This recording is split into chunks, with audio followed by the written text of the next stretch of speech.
Hello folks! In this video you'll learn how to use sequences to generate unique identifiers for your distributed database records. So let's move forward and learn about tips and tricks.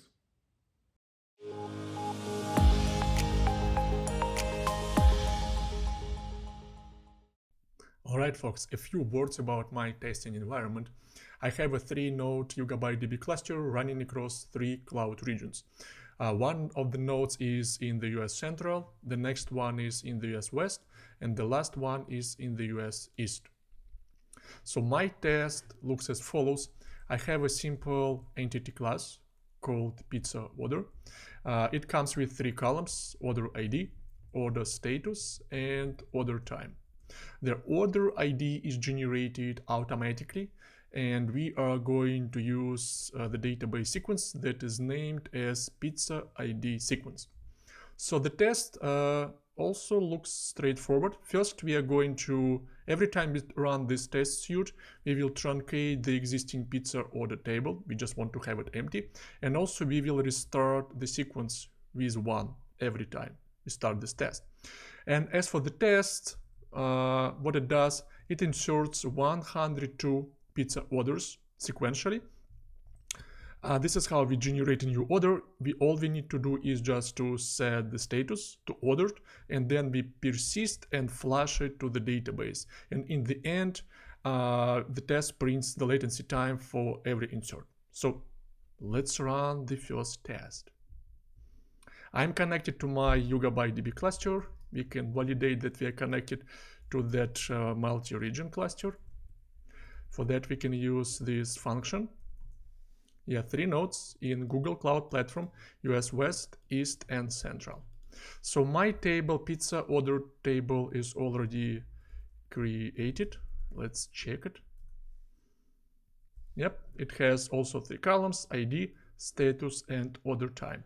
But I don't have the sequence yet. Let's create the sequence with default parameters. Create sequence, pizza order, pizza ID sequence. Thanks for reminding. Create it. And also we can look at the settings of the sequence. Let's do this. By default, the cache size is equal to 100, and every new value is incremented by 1. So let's take a pause from coding and learn more about the cache size parameter. Alright, let's use some graphics. Here is our 3-node YugabyteDB cluster, and here is our application. The application can be connected to this node. How about sequence? The sequence is already created, and the primary copy of the sequence is stored on the following node, and that's not the node our application is connected to. So what happens when the application wants to put the first pizza order in the system? It connects to the node that is connected to, and that node says, all right, I need to generate the next ID for this order. So the current cache setting for the sequence is 100, and this node will connect to the primary node for the sequence and reserve the next 100 IDs locally. After that, the application will get the first ID and it will put the first order.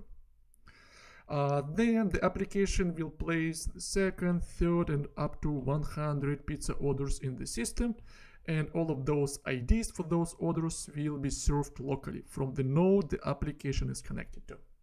But as soon as the application wants to generate the order with ID 101, the node the application is connected to will see that it ran out of the cached IDs. What it means? It would send another request to the primary node for the sequence, and it will book the next range of 100 IDs, which might be from 101 up to 200. All right, and then when the application will keep inserting, let's say, the order 102, 103, and etc., all of those IDs will be served from the node the application is connected to. All right, friends, let's get back to testing. Let's start this test. The test has just connected to my YugabyteDB cluster in the cloud, and we are inserting those 102 pizza orders. Initially, the orders are written to the node from the East Coast, but then that node needs to synchronize all of those orders to the West Coast and to the central location of the country. That's why the higher latencies from time to time. But what's notable is that the latency for the order with ID 101 will always be higher if to compare to the order with 100 or 102. Why so that? Remember that by default the sequence caches the next 100 IDs, and when you request the ID with 101, the sequence needs to reserve the next chunk of IDs. That's why the higher latency. All right, so now let's do a little bit different test. Let's drop the current sequence and recreate a new one with different parameters. It's gonna be named similarly, but this time the cache parameter will be set to 102. Why so that? Because I want to show you that whenever their test will be requesting the ID with 101 or 102, the latency time will be comparable. Let's double check it. How do we validate this change? Let's restart the test with the new sequence. The test has connected back to my database cluster, and we are placing the same 102 pizza orders to the East Coast, and from the East Coast they are synchronized to the West Coast and to the central location.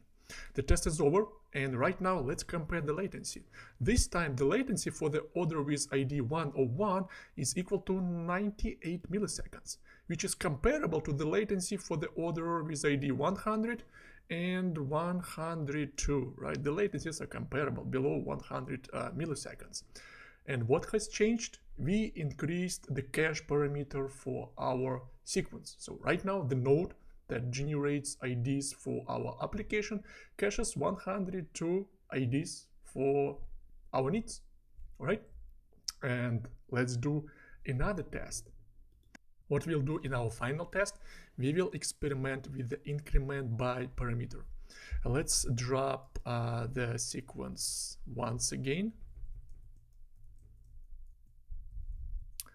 And let's recreate the sequence with the cache parameter set to 100, the default value in YugabyteDB, and the increment by parameter to 10. Done. Let's check the settings. Ready. Before getting back to the test, let's take a pause and learn more about the internals of the increment by. All right, let's use graphics again. So this time the sequence is created with the following parameters. The cache is set to 100 and increment by equals 10. So when the application needs to get the next ID for the first pizza order, it sends a request to the node it's connected to. And that node sends a request to the primary node for the sequence. It will cache the next 100 IDs because the cache parameter is set to 100. And after that, the node will respond to the application returning ID number 1. What happens next? Next, the application wants to put the next pizza order in the system. It wants to get the next ID, and this time the next ID will not be equal to 2. It will be equal to 11. Why to 11? Because the increment by is set to 10. So each time the application requests the next value from the sequence, from the node, it will be incremented by 10. That's why 11. And this opens a room for a wonderful optimization on the application side. The application will cache the IDs from 2 up to 11 locally, the next 10 IDs for the pizza orders. So when the application will be inserting a pizza order with ID 2, 3 up to 11, all of those IDs will be generated locally. The application doesn't need to go to the database. However, as soon as the application runs out of those cached IDs, when it wants, it will request the next value. It will send the request to the node, and that node will return the next sequence ID, which is 11 plus 10, 21. And the application will cache the next 10 IDs, okay, from 12 up to 21, and it will be inserting orders with 12, 13s up to 21, generating all of those IDs locally. Getting back to testing, but this time we need to introduce one more change at the code level. We need to update the pizza order entity class and adjust the allocation size parameter. It has to be equal to the increment by setting of the sequence. Let's change it to 10, and it means that the application will be caching the next 10 IDs locally without going to the database all the times, only whenever it needs to renew and get the next chunk of 10 IDs. Let's take a look how the performance and latency improves. All right, the test has started. We are again putting 102 orders in our database, and the test has just finished. Now let's take a look at the order with ID 99, 100, and 109. The latency is extremely low. It's just 62, 65, or 60 milliseconds. And we don't have any next well function call because these three values were cached locally. And then the application ran out of the cached values and it connected to the database to get the next chunk of IDs. That's why the next well call to our sequence. And this call, the latency was higher. It was around 96 milliseconds. It's like 30 or 40% longer.